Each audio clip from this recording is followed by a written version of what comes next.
Bonjour à tous.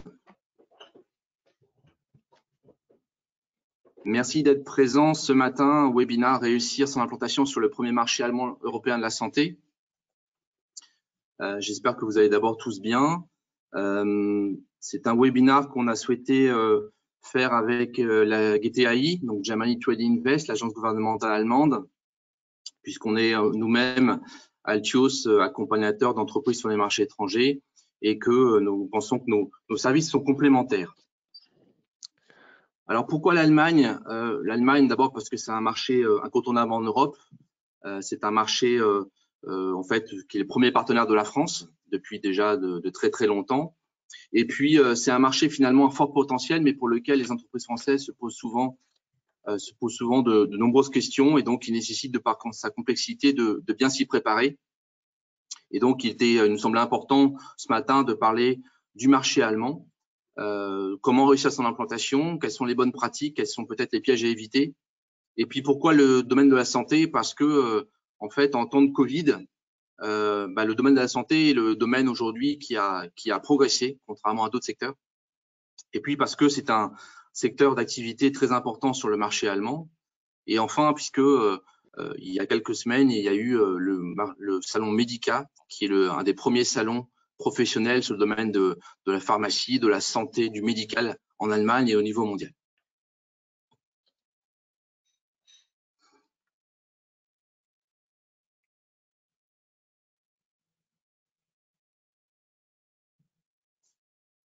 Justine, si tu veux bien avancer.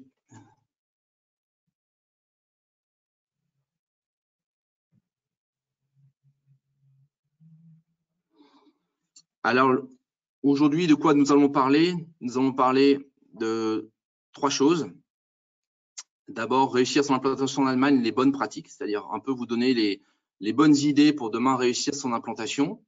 Les raisons pour lesquelles on s'implante en Allemagne, pourquoi et surtout comment on le fait. Et puis, puisqu'on parle du secteur de la santé, quelles sont les opportunités d'affaires qui sont demain adressables en Allemagne par les entreprises françaises. Et on terminera par, bien sûr, une session de questions-réponses. À la fin, le webinaire durera 1 heure, de 10h à 11h. Et après le webinaire, pour ceux qui sont inscrits, il y a la possibilité d'avoir ce qu'on a appelé des expert talks, c'est-à-dire des échanges individuels sur votre projet Allemagne avec les experts Altios et GTAI.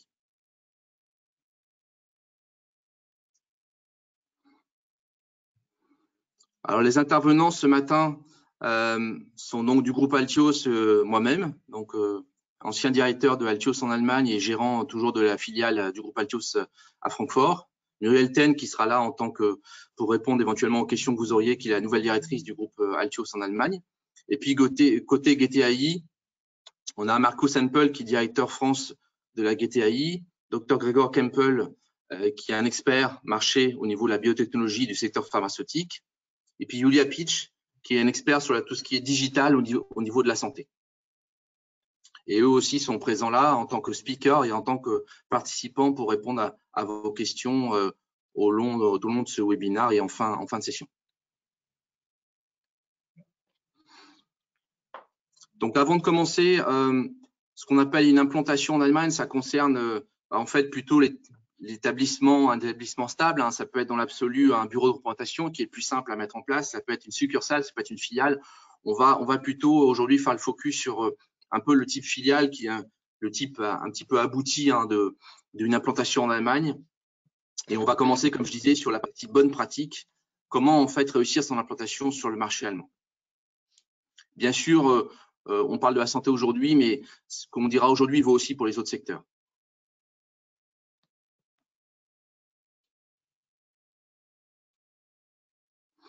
Alors juste au démarrage, peut-être quelques mots sur le groupe Altios. Le groupe Altios est une société leader dans l'internationalisation des entreprises en croissance sur les marchés étrangers. On a été fondé il y a une trentaine d'années en Australie par un Français. On est aujourd'hui présent dans 22 pays dans le monde.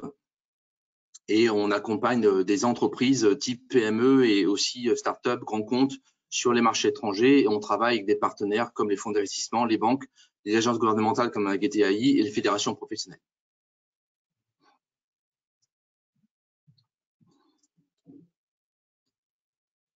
Donc, nous sommes présents dans 22 pays, comme je disais, avec 28 bureaux. Vous verrez, en Allemagne, on est présent sur Francfort et on couvre la zone alémanique comprenant l'Allemagne, la Suisse et l'Autriche.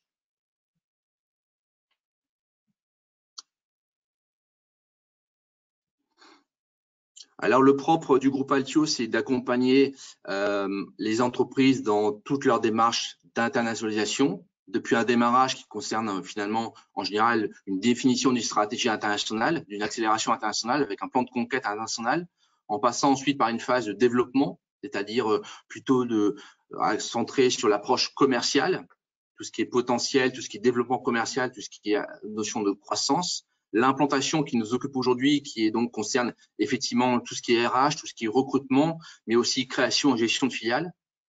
Et puis la partie investissement avec la croissance externe, le rachat de société, qui peut être aussi vu comme une implantation, un mode d'implantation aussi valable en Allemagne. Et puis l'implantation industrielle, sur laquelle, sur certains pays, c'est aussi important de demain créer son usine et son outil de production local. Et bien sûr, c'est possible en Allemagne.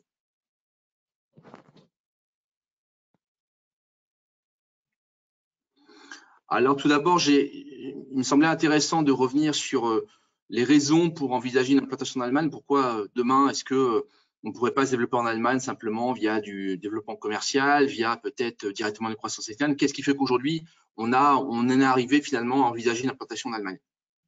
Il y a différentes raisons, et Marcus y reviendra aussi de son côté, mais pour moi, c'est à la fois la première raison, c'est de renforcer sa présence en local et accélérer sa croissance. C'est une raison valable pour demain se dire, j'implante une filiale en Allemagne. C'est aussi pour mieux servir ses clients existants et futurs via un service de proximité. On est présent local, on a ce visage local et demain, on va être évidemment beaucoup plus réactif et beaucoup plus en capacité de servir ses clients. Ça peut permettre aussi d'embaucher plus facilement des collaborateurs allemands. Alors, pour rappel, il n'est pas nécessaire d'avoir une filiale pour embaucher des collaborateurs en tant qu'entreprise française en Allemagne, jusqu'à à peu près, on va dire, 2-3 collaborateurs. Mais évidemment, ça rend la chose plus facile lorsque les collaborateurs allemands qu'on recrute vont pouvoir se rattacher finalement avec une entité locale existante. Ça les rassure. Ça peut permettre aussi de conclure des contrats. Il y a aussi des possibilités demain que certaines entités, qu'elles soient clientes ou administratives, vous demandent d'avoir une implantation locale pour pouvoir contractualiser avec elles. Ça vous permet aussi, vis-à-vis de vos clients, de facturer en local, ce qui peut aussi permettre de favoriser la relation économique et commerciale avec vos clients. Et puis, au final, ça répond principalement à une stratégie globale du groupe, de votre entreprise, qui se dit que le marché allemand est finalement un marché prioritaire dans les prochaines années pour la croissance de l'entreprise et donc il faut qu'on y soit. Si demain il faut qu'on y soit, on peut aussi l'envisager bien sûr via une filiale, via un établissement stable et une entité sur place. Et bien sûr, ça vient aussi conforter ce positionnement stratégique qui définit la zone alémanique comme une zone stratégique parce que, je ne sais pas, l'ensemble de mes clients cibles sont présents sur la zone et qu'il faut demain, j'ai pas le choix, il faut que je sois présent sur la zone alémanique. Et donc, l'Allemagne est un point de départ vers aussi un développement sur l'Autriche et la Suisse. Et puis aussi, l'Allemagne est au niveau géographique, est un point stratégique demain pour accéder aux pays de l'Est, notamment, ça peut être à la Roumanie, à la Pologne, à la Tchécoslovaquie et autres.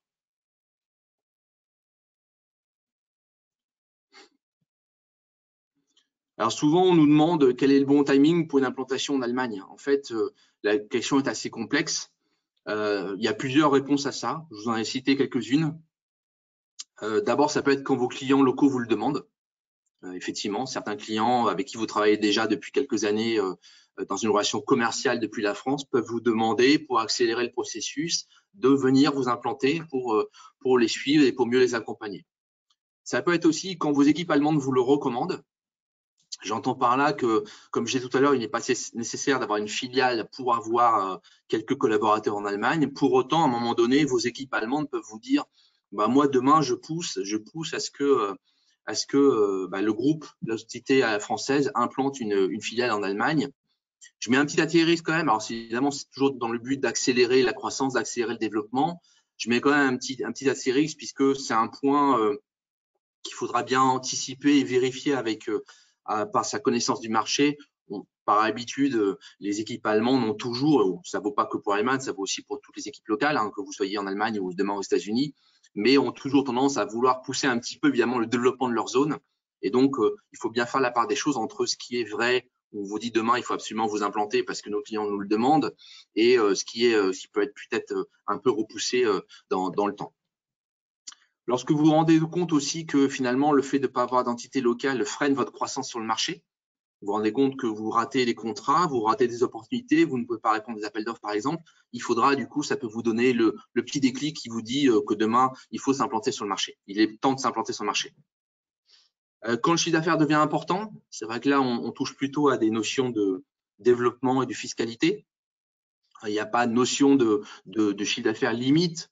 On peut dire qu'en général, par exemple, des startups, on va accompagner prochainement une startup dans l'ouverture d'un bureau et d'une entité à Berlin. La startup n'est pas aujourd'hui dans une logique d'avoir un chiffre d'affaires sur le marché allemand très développé, mais elle démarre. Mais elle, pour elle, dans ce business plan et dans son business model, il est important d'être présent sur place. C'est ça rejoint un petit peu ce que je disais tout à l'heure. Maintenant, on peut dire qu'en général, lorsque vous atteignez par exemple 1 million d'euros en local, on peut se dire que c'est un moment qui peut être pas mal pour ouvrir une filiale. Le point aussi important, c'est demain, c'est si vous ouvrez, vous ouvrez parce que vous avez aussi pris le temps en interne de vous structurer et de bien préparer demain l'intégration de cette filiale, comment je la crée, qui va s'en occuper, qui va gérer les équipes, qu'est-ce que ça va influer et impacter demain dans mes services en France, le fait d'avoir une entité stable, un établissement stable, une entité sur place. Donc, il faut bien sûr pas simplement lancer l'idée comme ça, et je reviendrai un peu plus tard, il faudra bien se préparer. Donc, c'est aussi un déclic. Vous êtes prêt, vous êtes en capacité d'ouvrir cette filiale. Et puis, bien sûr, le point très important, il n'y a pas de notion de ranking dans ce que je présente, mais le point important, c'est quand même que demain, vous avez bien étudié le potentiel de croissance sur le marché. Et là, c'est du vécu. Il y a des sociétés qui ont ouvert des filiales en disant je vais ouvrir une filiale, je vais attaquer le marché allemand ensuite, sans forcément étudier le potentiel. Et bien sûr, quelques années plus tard, elles ont dû fermer parce qu'elles n'étaient pas du tout dans une logique de préparation et elles n'avaient pas du tout le bon message et la bonne offre au niveau du marché allemand.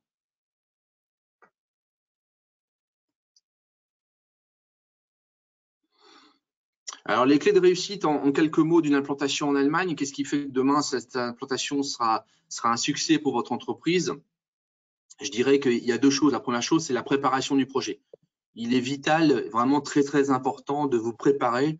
Ça vaut pour tous les marchés, mais ça le vaut peut-être encore plus pour le marché allemand.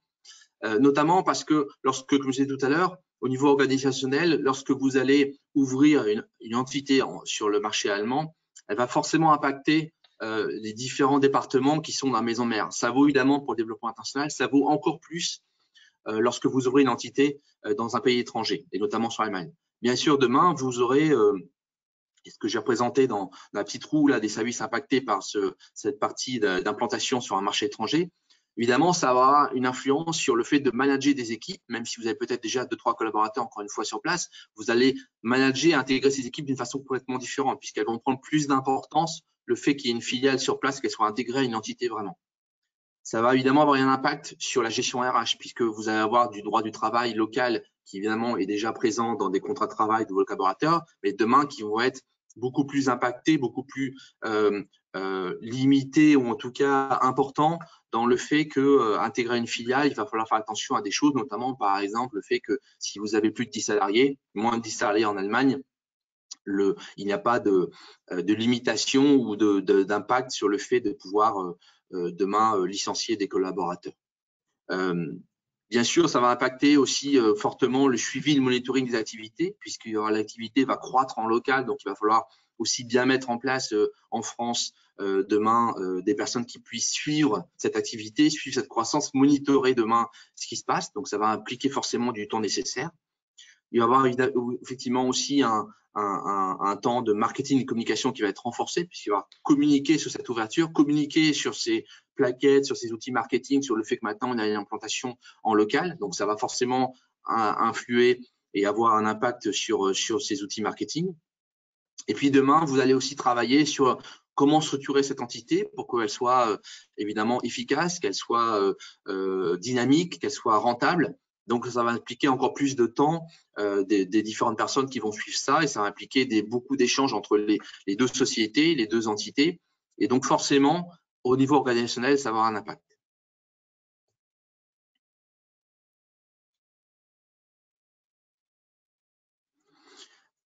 Dans cette préparation du projet, un point qui me semble essentiel aussi, c'est au niveau stratégique. J'ai donné 3 exemples.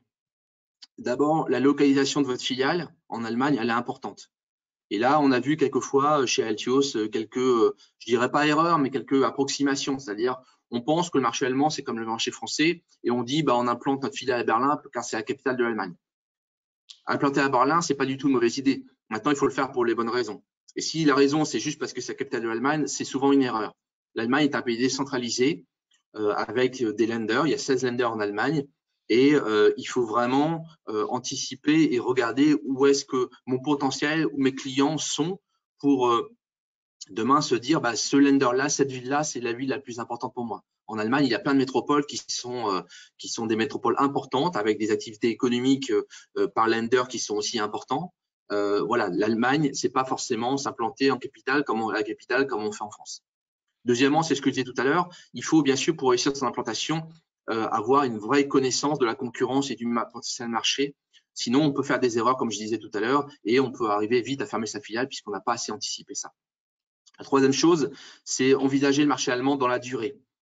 Demain, des sociétés, on a vu aussi que des sociétés avaient créé une filiale et soudainement se disaient j'ai pas atteint mes objectifs, je vais fermer la filiale. C'est assez faux finalement. Le ROI sur le marché allemand, il faut le voir à 3-5 ans. Donc sur la filiale, les résultats aussi, il faut les voir à horizon de 3 ans. Évidemment, au niveau administratif et financier, il va y avoir plein d'implications, notamment sur il faudra bien se renseigner sur les spécificités locales, la facturation qui n'est pas pareil, la comptabilité qui n'est pas une comptabilité française, qu'il va falloir aussi intégrer, bien sûr, en consolidation dans votre ERP peut-être local, la clôture annuelle. Attention quand même, la clôture annuelle, demain en Allemagne, on a le droit à avoir 1 an sur l'année N+1 pour pouvoir clôturer ses comptes. Lorsque vous consolidez vos filiales dans le monde, peut-être sur plus des autres pays, vous faites tout ça plutôt au printemps. Donc, il y a un décalage, attention à ça. La refacturation des frais de la maison mère à la filiale lors de la création, un point important aussi qu'on pourra revoir peut-être individuel. Hein. Les prix de transfert, voilà, ce genre de choses, la fiscalité, tout ça, c'est important, il faut bien se préparer.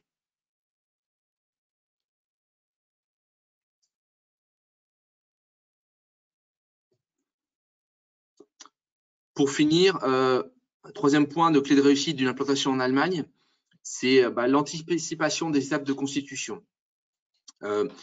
Constituer une entité, un établissement stable et une filiale, une type GmbH en Allemagne n'est pas très compliqué. Maintenant, il y a quelques petits points quand même qu'il faut avoir en tête, notamment l'ouverture du compte bancaire qui est devenu assez compliqué depuis quelques années. Pas du fait de l'Allemagne, hein, du fait des banques, bien sûr. Et donc, peut-être une astuce à avoir en tête, c'est que le capital social peut être versé sur un compte en Allemagne ou en France, ouvert au nom de la GmbH en constitution. Donc demain, si c'est compliqué d'ouvrir, par exemple, votre compte, le compte pour verser le capital social en Allemagne directement, on peut envisager de l'ouvrir en France sur un compte dédié et demain, une fois que la GmbH est créée, de pouvoir créer un compte courant en Allemagne. Ça va quelquefois plus vite. Aussi, dans l'obtention du numéro fiscal, alors ça dépend un petit peu des lenders, mais on a remarqué depuis quelques années aussi que l'obtention du numéro fiscal et du numéro de TVA, ça prend un petit peu de temps. Donc, ça peut aller jusqu'à quelques mois. Donc, il faut bien l'anticiper aussi lorsque vous travaillez avec vos clients. On a eu le cas, par exemple, dans l'agroalimentaire où un de nos clients était référencé auprès d'un grand groupe agroalimentaire allemand et qui lui réclamait vraiment d'avoir un numéro de TVA sous quelques semaines. Sinon, il perdait finalement le référencement. Donc, il faut anticiper aussi ce genre de problématiques. Et par exemple aussi, lorsque vous remplissez la demande de déclaration de TVA pour vous inscrire, de me penser à demander un mois supplémentaire dans la déclaration, puisque en Allemagne, la déclaration de TVA se déclare par exemple 10 jours après le mois N+1. Donc, vous gagnez un mois. Et puis, au niveau de la fiscalité en Allemagne, c'est assez complexe.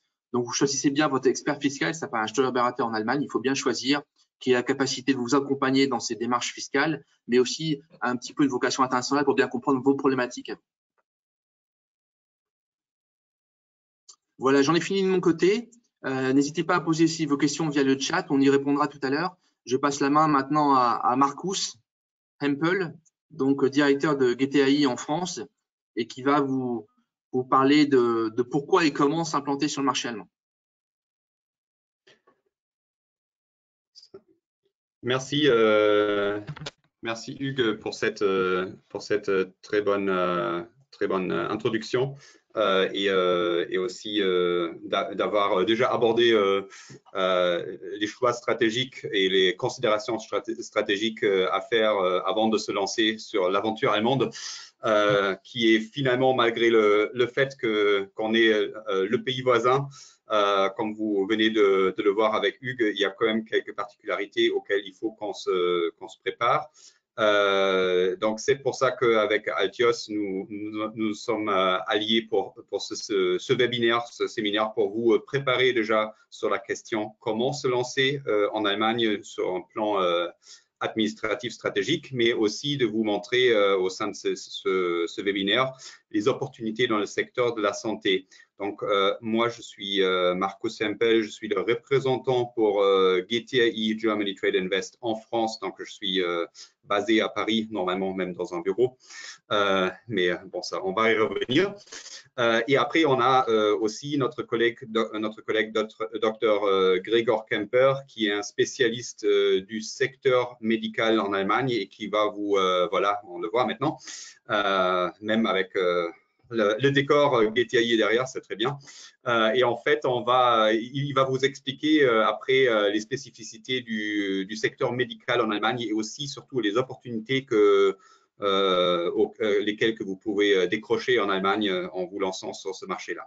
Donc, je commence à préparer un peu notre séminaire, à vous montrer un peu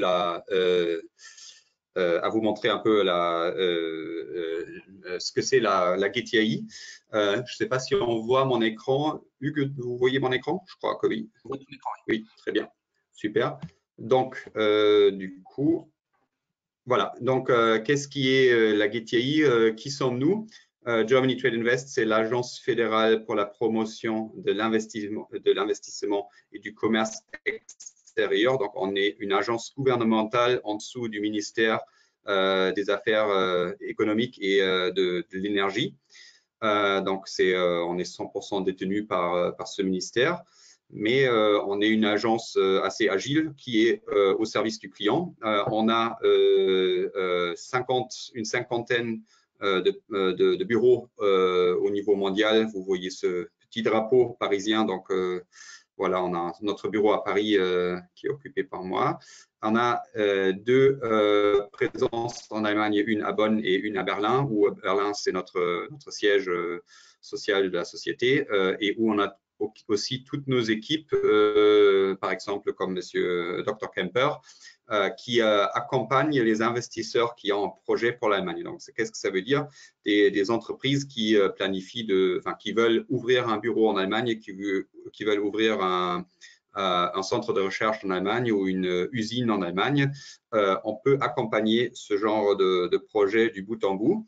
Donc, la GTAI à la fois fonctionne comme intermédiaire pour vous orienter après vers les agences de développement régional, donc pour établir le contact et accompagner votre projet une fois que vous avez choisi votre lieu d'implantation, mais aussi en amont, avant de vous lancer, on peut vous fournir plein d'informations sur votre secteur précis. Donc là, on parle du secteur médical, donc on a toute une collection d'informations sur ce secteur précis. On peut vous fournir aussi des informations sur les aspects juridiques et fiscaux de votre ouverture de filiale en Allemagne, des conseils sur les financements et les incitations publiques dans les subventions lesquelles que vous pouvez décrocher pour lancer votre projet en Allemagne. On vous aide aussi à formuler ces demandes de subventions. Et aussi dans le côté pratique, quand vous visitez l'Allemagne et vous voulez visiter plusieurs sites, et ben on vous accompagne et on vous aide à choisir votre site physique d'implantation, votre bureau ou votre site d'implantation d'usine. On fait aussi de manière globale la gestion de votre projet en Allemagne en échange avec les agences régionales et avec d'autres acteurs auxquels il faut parler en Allemagne pour vous lancer. La meilleure chose à la fin, tous nos services sont gratuits parce que, comme je le disais, c'est un service du gouvernement allemand. Je ne vais pas aller trop en détail sur le pourquoi s'en implanter en Allemagne parce que déjà, si vous êtes ici, vous avez envie de vous lancer. Hugues l'avait déjà évoqué, mais en fait, il est clair qu'en étant présent en Allemagne, vous avez un meilleur accès au marché allemand. Vous avez plus, je dirais, le feeling pour le marché, la connaissance des tendances locales.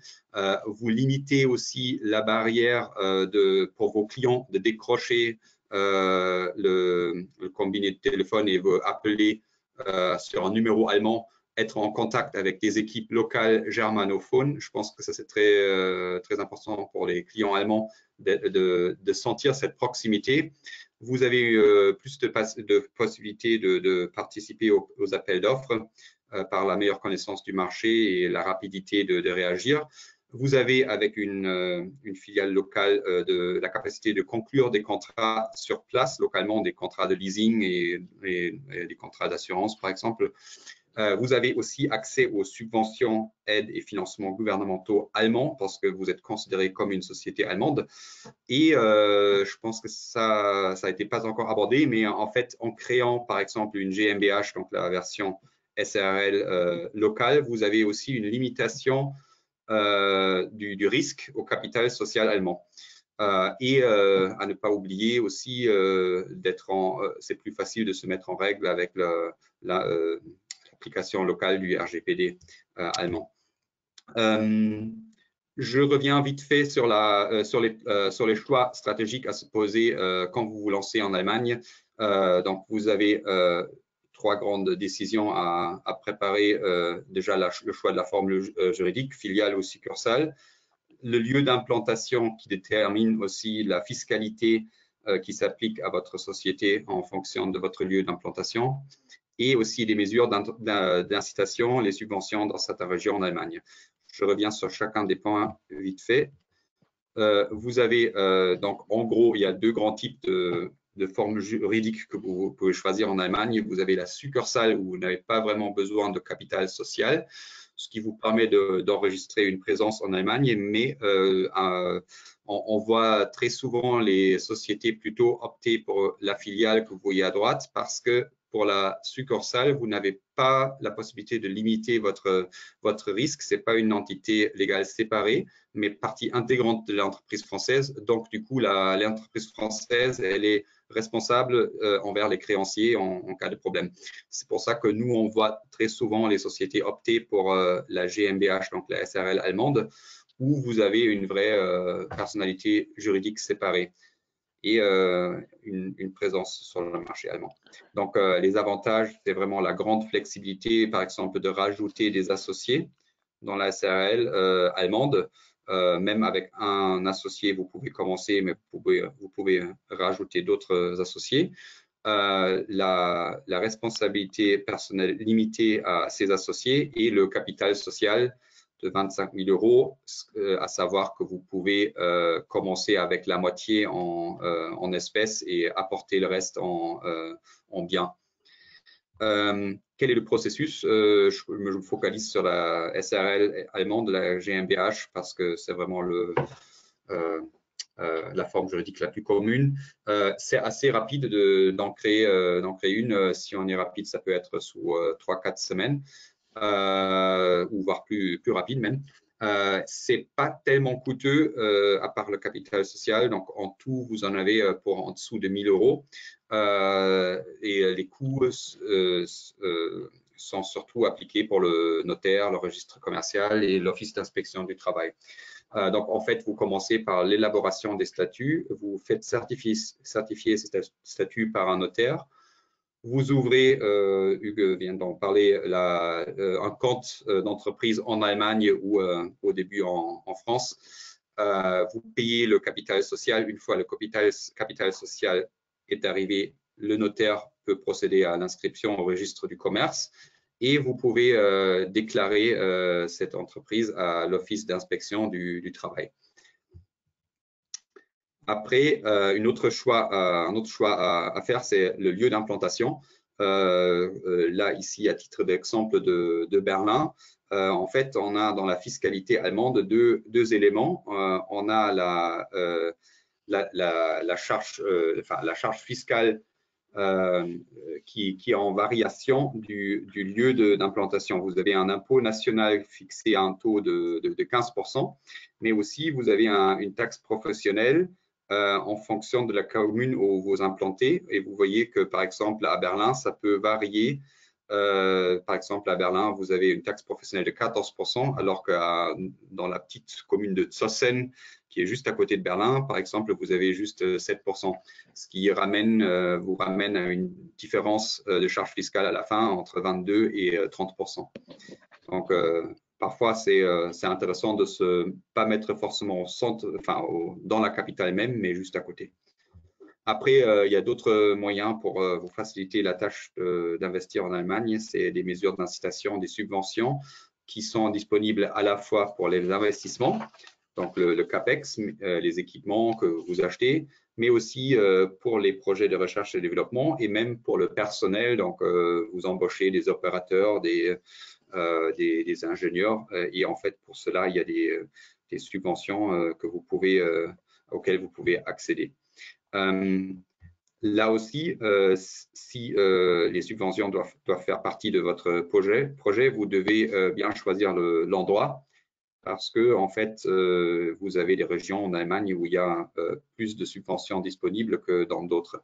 Mais là-dessus, on peut aussi vous conseiller plus en détail. Malheureusement, aujourd'hui, le temps est compté, est trop court. Donc, je vous propose de me contacter pour toutes ces questions après le webinaire. Vous trouvez ici mes coordonnées. Et je passe la main à mon collègue, Dr. Kemper. Merci pour votre attention. Merci, Marcos. Oui, comme les autres locuteurs ont déjà dit, moi je suis Grégoire Kemper, je suis chargé de biotechnologie et pharmacie et de l'industrie pharmaceutique au sein de Germany Trade Invest. Et aujourd'hui, je suis heureux de vous souhaiter le bienvenue pour cette session où je vais raconter généralement sur les opportunités d'affaires sur le secteur de la santé. D'abord, je vais dire quelque chose sur le secteur de santé en général, le secteur de santé généralement, et en plus, je vais parler un peu plus en détail sur, par exemple, l'industrie pharmaceutique ou les dispositifs médicaux. D'abord, concernant le secteur de santé, le secteur de santé en Allemagne est le plus grand de l'Europe avec un volume de à peu près 400 milliards, ce qui correspond à plus que 11% du PIB. Pratiquement la population entière de l'Allemagne est couverte par une assurance maladie. La grande majorité, à peu près 73 millions de personnes, sont inscrites dans une assurance maladie publique et obligatoire, le reste dans une assurance privée. Je vais en parler un peu plus en détail après. Il y a presque 2000 hôpitaux avec à peu près une demi-million de lits, 385 médecins, 20 000 pharmacies et le secteur de santé en Allemagne emploie à peu près 7,5 millions d'employés. Encore quelques détails, comme j'ai dit, la grande majorité des Allemands est inscrite dans une assurance maladie publique et obligatoire. À peu près 10% sont inscrits dans une assurance privée. Et cette majorité qui est inscrite dans une assurance publique, assurance maladie publique, la majorité de ces gens consiste des salariés pour lesquels cette inscription est obligatoire et leurs membres de famille. En plus, des autres gens qui sont inscrits dans cette assurance maladie sont les personnes en retraite et les personnes qui auraient eu le droit de s'inscrire dans une assurance maladie privée, mais qui ont choisi de s'inscrire dans une assurance publique. Totalement, en Allemagne, il y a plus que 100 assurances maladie publiques et à peu près 44 qui sont privées. Les hôpitaux en Allemagne, il y en a 3 genres. Il y a ceux qui sont privés et lucratifs, ceux qui sont privés mais organisés par les organisations à but non lucratif, alors par exemple les organisations religieuses, et il y a les hôpitaux publics. Et maintenant, la division entre ces 3 secteurs est à peu près entière, mais la tendance des dernières années a montré qu'il y a plus en plus, une proportion plus en plus grande des hôpitaux qui sont gérés par les entreprises privées, tandis que la proportion des hôpitaux qui sont gérés soit par le public, soit par des organisations à but non lucratif est en train de diminuer.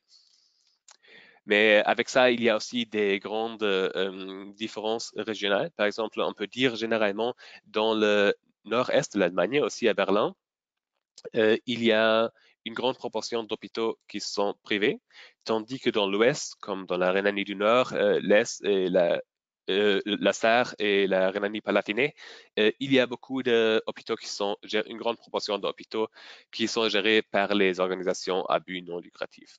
Il y a aussi quelques chaînes hospitalières assez importantes en Allemagne. Les deux plus grands qu'il faut mentionner sont les cliniques Helios et Asklepios, qui ici vous pouvez voir leur chiffre d'affaires et leur nombre d'hôpitaux et cliniques et de lits.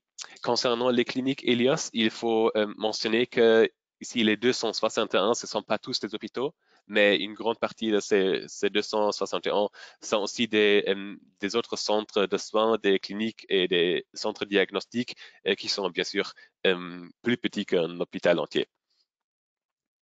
Mais quand même, avec une taille de 36 000 lits, c'est encore à peu près 12 fois la taille de l'hôpital le plus grand de l'Allemagne, la Charité à Berlin. Oui, il est probablement pas très surprenant que les deux hôpitaux les plus grands sont à Berlin et Munich, deux villes très grandes. Le troisième est peut-être un peu plus surprenant, la clinique universitaire de Heidelberg, puisque Heidelberg est un endroit très important pour la recherche médico-légale. Par exemple, le Centre national de la recherche de cancer se trouve à Heidelberg et aussi beaucoup d'autres centres importants. Et c'est pour ça que cette clinique universitaire située dans la région Rhin-Neckar est aussi très important au niveau national. Récemment, il y avait, surtout dans le contexte de la pandémie coronavirus, plusieurs mesures de l'État pour améliorer les capacités du système de santé. Par exemple, puisque surtout au début de la pandémie, cette situation était un grand défi pour les autorités sanitaires. C'est pour ça que les autorités sanitaires, leur capacité à embaucher du personnel et leur numérisation sera soutenue par un soutien de 4 milliards d'euros. En plus, cette année, la loi sur l'avenir des hôpitaux, comme ça s'appelle, a été décidée, qui va apporter un paiement une somme de 3 milliards d'euros à la modernisation et surtout la numérisation des hôpitaux en Allemagne et leur infrastructure. Finalement, au cours de la pandémie, il y avait la situation qu'il était difficile à obtenir sur le marché certains produits médicaux, par exemple les masques ou certaines médecines antivirales. C'est pour ça que dans l'avenir, il y aura une initiative pour la promotion de la production de masques et médecines et des autres produits essentiels pour la santé en Europe. Ce programme, cette initiative sera financée avec 1 milliard d'euros. Il n'est pas encore sûr comment exactement, quelles mesures seront prises pour ce programme, mais on sait déjà qu'un milliard d'euros sera utilisé. En plus, cette année, le CEPI, qui développe un vaccin ensemble avec l'entreprise allemande CureVac à Tübingen, a reçu 750 millions d'euros, en plus de l'argent qu'elles reçoivent régulièrement de l'Allemagne, afin d'accélérer le développement de vaccins contre le coronavirus. Quelles sont les dynamiques du marché allemand qui sont importants? Un facteur très important, bien sûr, c'est le facteur démographique. En Allemagne, surtout si on le compare avec la France, la démographie est différente, telle que l'âge moyen de la population est plus haute. Et cette tendance est en train d'être renforcée par le développement démographique. On estime qu'en 2035, il y aura 24 millions de personnes en Allemagne qui auront au moins 65 ans et c'est plus que 30% de la population. Alors, une vraiment grande proportion de la population sera âgée. Et bien sûr, avec la proportion de personnes âgées, il y aura aussi plus de personnes qui seront dépendantes de soins médicaux. leur nombre va augmenter jusqu'à 2500. On estime de à peu près 3 millions à peu près 4 millions. Alors ça, bien sûr, ça sera un défi pour le système de santé, mais aussi une opportunité possible pour les entreprises dans le secteur médical. Finalement, avec le nombre de personnes qui sont dépendantes de soins, on peut attendre que la prévalence et l'incidence des maladies chroniques va augmenter aussi. Maintenant, ces maladies s'élèvent déjà à 80% des expenses de santé en Allemagne et on attend que ce nombre va encore commencer continuer à augmenter avec le développement démographique. Finalement, ma domaine préféré, l'industrie biotechnologie et pharmaceutique. Ici, l'Allemagne est le marché le plus grand de l'Europe et le 4e plus grand du monde après les États-Unis, la Chine et le Japon. Ici, vous pouvez voir les taux de croissance du volume de marché dans quelques pays sélectionnés et on voit que comparé avec les standards internationaux, la croissance du marché pharmaceutique alors des expenses pour les médecines en Allemagne est assez fort, ce qui rend le marché assez attractif comme destination d'investissement. En plus, la croissance du marché a été assez fiable, assez stable dans les derniers ans, avec en moyenne à peu près 4,5% de croissance par an. Ce qui est aussi intéressant, c'est que la tendance dans les derniers ans a montré que le niveau d'investissement dans la recherche et le développement pharmaceutique en Allemagne est même en train d'augmenter. Alors ici, à gauche, vous voyez pour les années de 2015, 17 et 18, comparé au reste de l'Europe, les investissements ont vraiment augmenté pour créer plus de médecine et de produits pharmaceutiques innovatifs.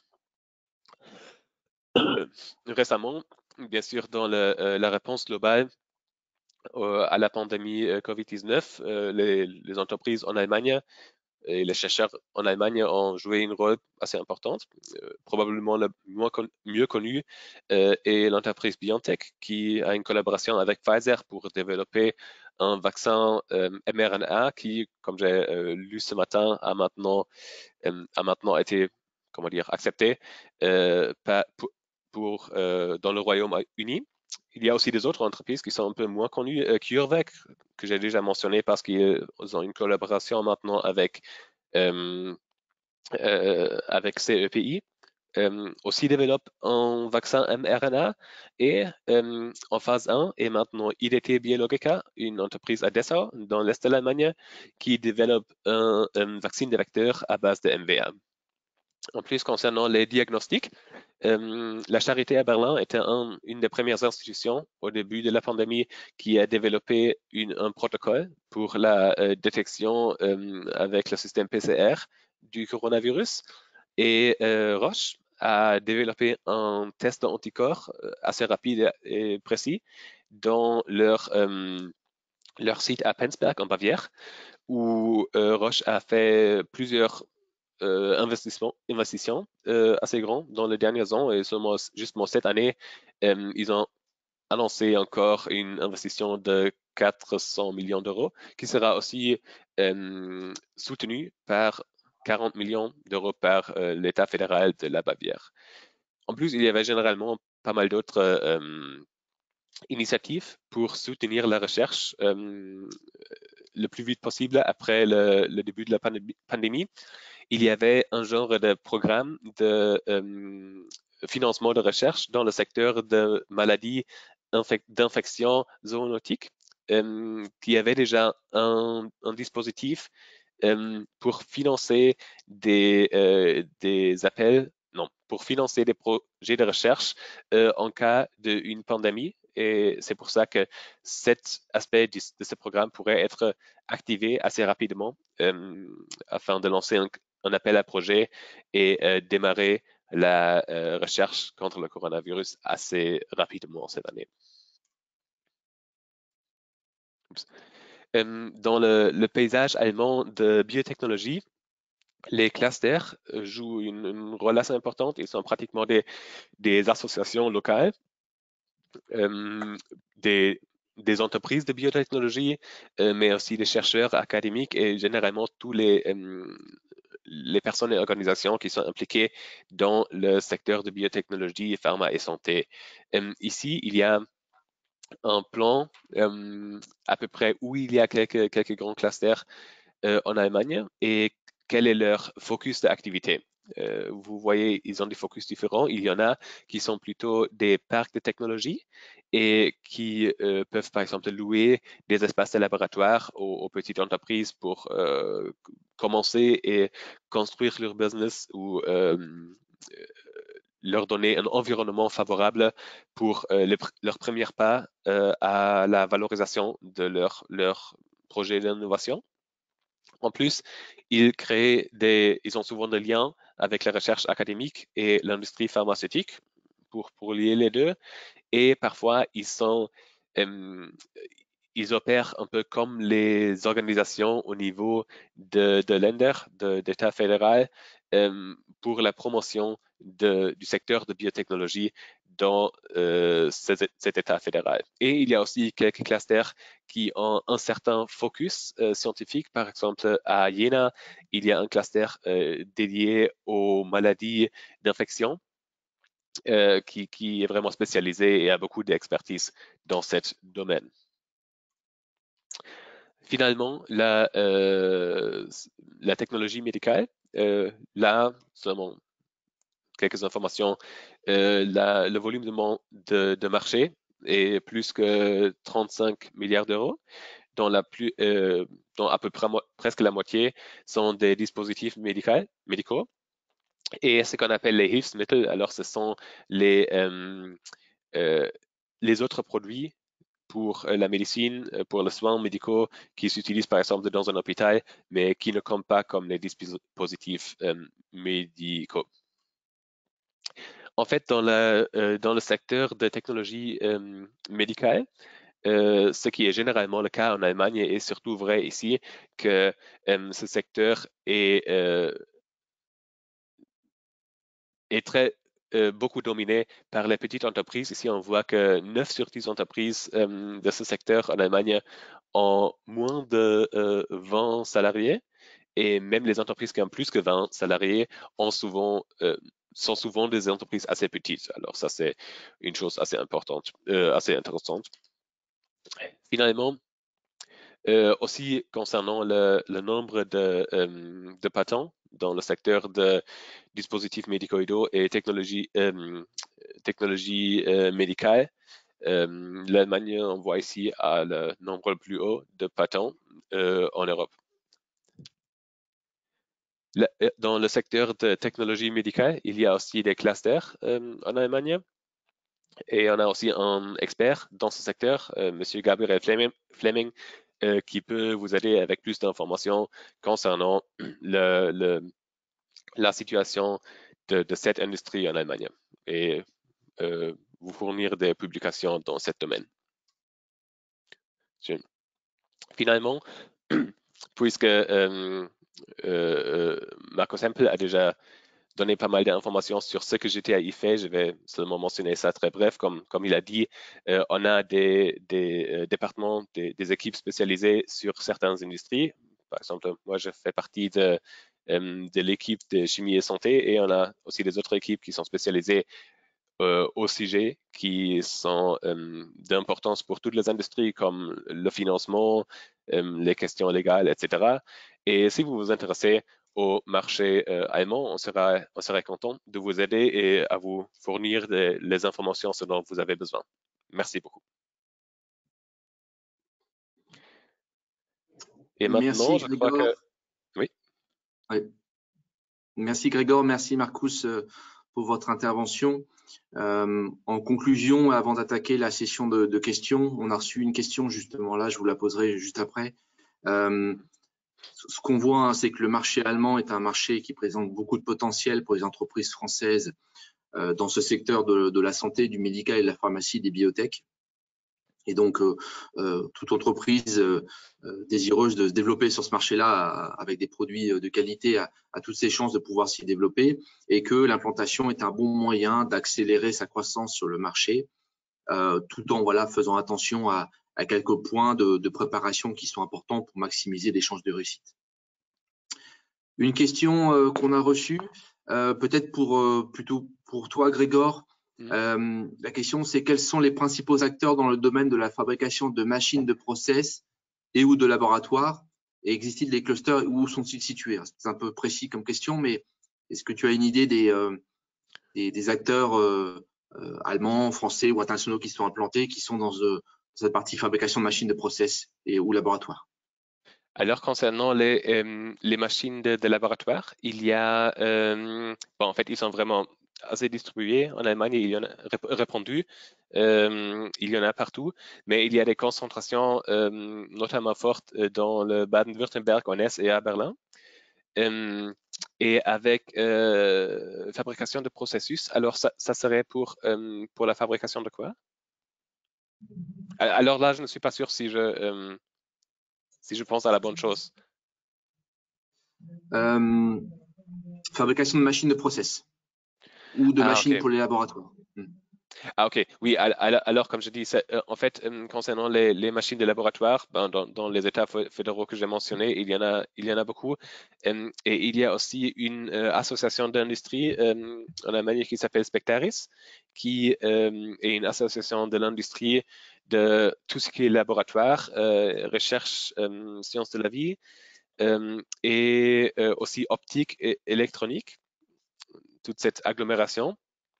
Et leur liste de membres pourrait être un bon point pour chercher les grands acteurs dans ce domaine en Allemagne. Est-ce qu'il y a des clusters, tu as nommé une fédération professionnelle, est-ce qu'il y a des clusters aussi dédiés à regrouper physiquement des entreprises autour de cette technologie ou de cette fabrication de processus? Alors, dans cet domaine, je crois qu'ils sont vraiment assez répandus.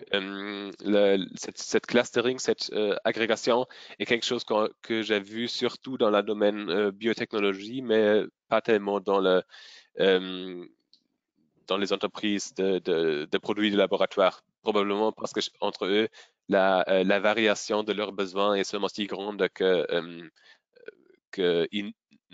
ne sont pas si prédestinés à chercher la proximité des autres. D'accord. Je ne vois pas d'autres questions, donc moi j'en avais peut-être. Je crois pas. Ah si, attendez, j'ai une question.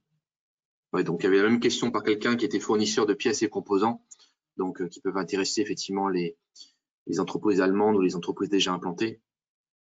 Aujourd'hui, combien y a-t-il de filiales françaises en Allemagne? Est-ce que vous avez une idée du nombre? Moi, j'ai un nombre en tête, mais je voulais être sûr que ce soit Marcus, peut-être. Oui, donc ça dépend toujours par quel chiffre on travaille, mais parce que c'est très difficile de savoir le nombre exact, mais on sait qu'il y a au moins 5000 filiales qui sont sous le format d'une GmbH, d'une SARL. En plus, il y en a d'autres qui sont pas forcément dans le registre commercial. Mais voilà, donc on a au moins 5000 filiales françaises en Allemagne qui emploient environ 400 000 employés en Allemagne. Donc ça fait de la France un des investisseurs top 5 en Allemagne. D'accord. C'est à peu près ce que j'avais en tête. Oui. Nouvelle question, comment fait-on pour obtenir le remboursement pour son dispositif? Je ne sais pas si Grégoire.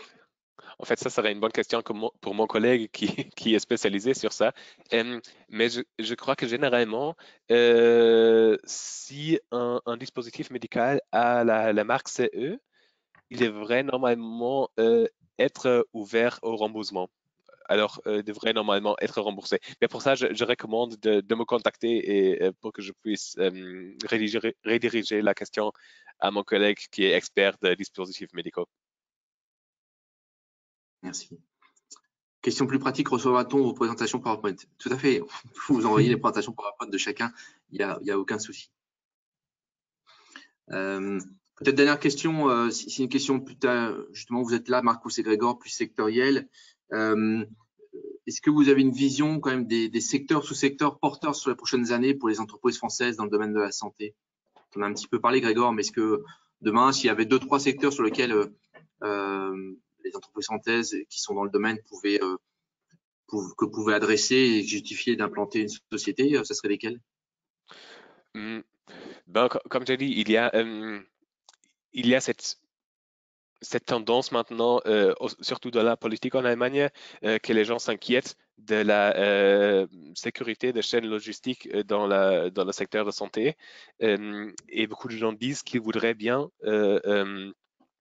encourager l'implantation de la production des produits, par exemple des masques et des autres produits médicaux et aussi des médecines et des ingrédients pharmaceutiques en Europe, en Allemagne ou ailleurs en Europe. Et là, on ne sait pas encore vraiment comment exactement ça va se dérouler, parce que bien sûr, c'est difficile à motiver une entreprise pharmaceutique à s'implanter quelque part avec un paiement une fois, parce qu'ils ont besoin de planifier pour beaucoup d'ans, pour réfléchir sur décider sur la rentabilité. Mais généralement, ça, c'est une domaine où il y a, alors, oui, où il y aura probablement une dynamique assez forte dans les prochains ans. Au moins, c'est ça que j'attends. D'accord. Je rajouterais peut-être aussi le secteur de la santé électronique, enfin de la santé digitale, e-health. On a aussi une de nos collègues qui nous écoute d'ailleurs, qui est aussi parmi les collègues connectés et qui sera justement disponible après le séminaire, après le webinaire pour des explications plus précises, par contre en anglais. Et en fait, voilà, donc il y a plusieurs secteurs, mais je pense que la santé digitale, c'est aussi quelque chose qui est en plein essor, à la fois par des réglementations gouvernementales qui se font, mais aussi par la simple nécessité, comme on le voit actuellement, la télémédecine aussi en France, elle prend en essor, mais voilà, enfin, elle sera la collègue qui est la plus adaptée pour parler de ça. Elle s'appelle Julia Peach et vous pouvez prendre rendez-vous avec elle juste après le séminaire. Merci Marcus, j'avais oublié la santé numérique. Très bien, il est 11 h. Merci à tous d'avoir participé à ce webinaire. Nous allons enchaîner avec les Expert Talks pour ceux qui sont inscrits. Pour ceux qui ne sont pas inscrits mais qui souhaitent quand même tout de même discuter de leur projet individuel, n'hésitez pas à nous contacter. Justine va remettre mon email dans le chat pour que vous puissiez me contacter. J'organise ça. Si c'est pas aujourd'hui, ça sera un autre jour. C'est pas un gros souci. Et on sera avec Grégor et Marcus et Julia pour répondre à vos questions et traiter votre projet d'implantation, voire votre projet un peu plus large de développement s'il y a besoin, puisque en général le développement sur le marché va conduire à une implantation. Merci encore à tous. Je vous souhaite une bonne journée. Merci d'avoir participé. Et puis, pour ceux qui sont inscrits, on se retrouve à partir de 11 h 15 dans les Expert Talks. Parfait. Merci Hugues pour la modération. Merci Hugues. Et merci à tout le monde d'avoir participé. Au revoir.